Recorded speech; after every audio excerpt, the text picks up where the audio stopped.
Chaque année, Monaco accueille de nombreuses compétitions sportives. On pense par exemple à Hercules, au Mare Nostrum ou au Monte Carlo Rolex Masters. Mais tous ces sportifs ont bien débuté quelque part. C'est justement dans les établissements scolaires que nous nous sommes rendus, là où les élèves connaissent leur premier contact avec une discipline sportive. Depuis 2 ans, la direction de l'Éducation nationale de la jeunesse et des sports dispose d'une section sport qui a pour mission notamment de gérer le sport scolaire et le sport amateur. 3400 élèves du CP à la terminale sont concernés. Ils ont entre 3 et 4 heures de cours d'EPS par semaine. Notre objectif, c'est que les enfants soient bien dans leur tête et dans leur corps. Donc il faut bien entendu cultiver son corps, surtout qu'à Monaco, les études ne sont pas toujours très faciles. Les élèves suivent un rythme soutenu, mais c'est normal, il faut les préparer à la vie future. Donc pour nous, faire du sport scolaire, c'est d'abord l'apprentissage d'un comportement responsable, agir en réfléchissant, en faisant des choix. C'est aussi un moment de loisir et de détente, un moment où on peut évacuer certaines fatigues, évacuer le stress, évacuer les surcharges intellectuelles. Le sport permet de réduire les inégalités en proposant aux élèves des activités auxquelles ils n'auraient pas accès, par exemple la pratique de la voile, la pratique du tennis, la pratique du ski, pour n'en citer que quelques-unes.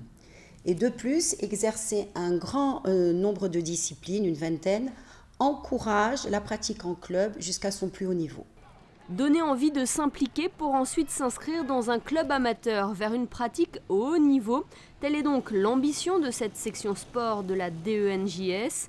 Elle a d'ailleurs mis en place des classes à horaires aménagés dans les collèges et les lycées pour les élèves sportifs ayant entre 8 et 20 heures d'entraînement par semaine. Elle a fait également appel à des professeurs qui se veulent être la passerelle entre le sport scolaire et le sport amateur, à l'image de Dominique Verger, professeur de PS au collège Charles III, mais également entraîneur de sport boule. Dans mon sport, c'est un véritable. Je me suis appuyé sur le vivier de la principauté pour me servir de passerelle en effet au niveau du club bouliste du Rocher et de la fédération. Et c'est vrai qu'en 2003, donc, j'en ai profité pour créer un centre de formation. Et avec les années, il y avait beaucoup de travail.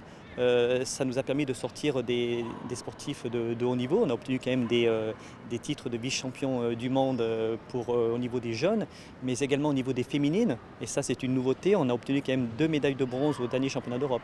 Donc en effet, la principauté me sert de vivier en fait, pour le club Bouliste du Rocher et ma fédération.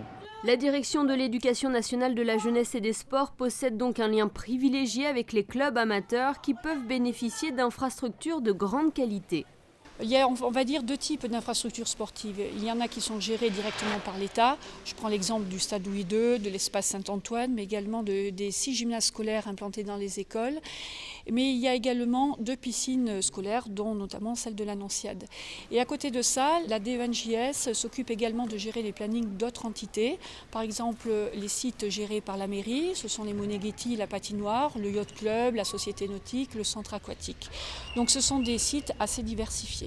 La situation géographique de Monaco entre mer et montagne et ses infrastructures font donc d'elle un pays résolument tourné vers le sport et peut se vanter de particularités propres à la principauté, telles que des cours de natation dès l'âge de 5 ans ou encore des activités inédites comme le sauvetage en mer.